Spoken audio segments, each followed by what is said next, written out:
Here are a few answers for Alan. We have to follow that old rule that's talked about in class and in the other videos. Logic has to be tested and work in order for the argument to work as a whole. We have that argument over on the right hand side. Be nice, work hard, you will do fine. That's something that Rafe Askowitz repeats time and again in the video about his 5th and 6th grade class that you watched. Alan, one of the students in his class, is nice. Alan works hard. Alan will do fine. Can we say that Alan followed the rule really if we see the conclusion only? Alan did fine. Does that mean that Alan was nice? Does it mean that he worked hard? Okay, here's the answer. No. And if you are trying to search for an explanation why, let's see if I can help out with that. The logic here is trying to move backwards from the conclusion to the major premises, and that won't work because Alan could have done fine for another reason, or because of another rule. We haven't got an exhaustive list of rules. We only have this rule. Be nice, work hard, and you'll do fine. That's the one that he sets up his class with.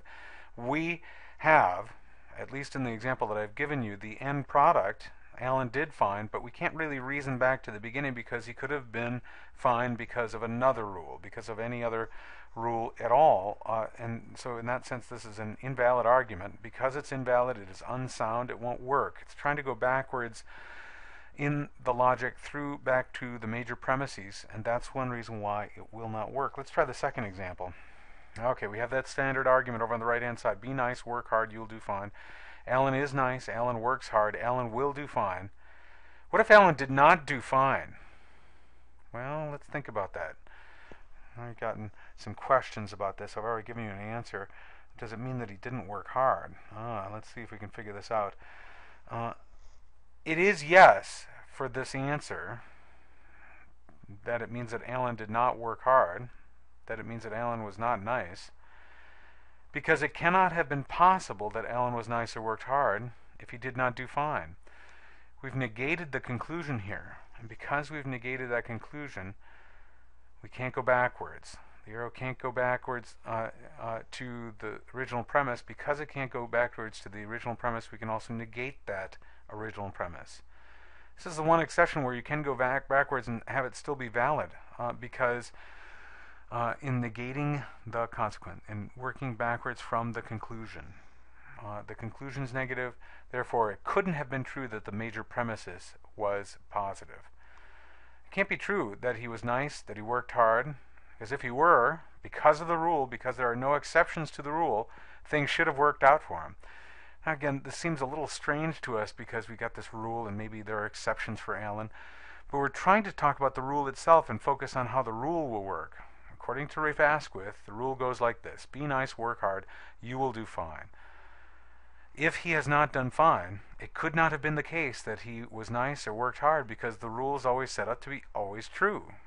There's no exceptions. You might notice how different this is from inductive logic in that the conclusion can only be probable. There's much more flexibility with inductive logic. In this case, the deductive logic focuses our attention like a laser beam on the premises and the problems with it. There could, in fact, be problems with being nice and working hard. In fact, in the video, if you were watching closely, there are some problems later because, as Rafe Askowitz discovered, some of his students couldn't continue being nice or working hard because of what happened to his students in 7th and 8th and 9th grade. They would get up through the different grades and they would fall prey to gangs and violence and other problems. Of course, the rule doesn't speak to that. It could be that Alan did not do fine or would not do fine, at least as it's given in that video, and it could have been because of other problems. It could have been because he was not nice or did not work hard in the 7th grade and not in the 6th. But if we're just given this rule, if the rule that we have here is all we have to work with, then we can say that the rule has not taken place, that we cannot affirm the rule. We have to deny it. And that's why we can have this negation occur and still have the argument be valid. That's probably the most complex that we'll get with deductive argument. Do you need all this? No, I think I think that a little bit of practice with this can show you that deductive argument isn't just a straight ahead definition. And that's the point I'm trying to make with this. I'll have some examples, of course, in exams. You'll see some examples actually with some big deductive arguments in class to see whether exploring their validity and soundness is worth your time, because it is. For our purposes here, I'm pointing this out because there are some nuances, some subtleties that should be grasped about deductive argument to know that it isn't just applying definitions and no problem. All right? Deductive arguments really depend on the major premises, and if the major premises doesn't fall in line, you might have to question the validity of the argument. All right. There goes Alan for us. Good luck, Alan. I hope he does do fine.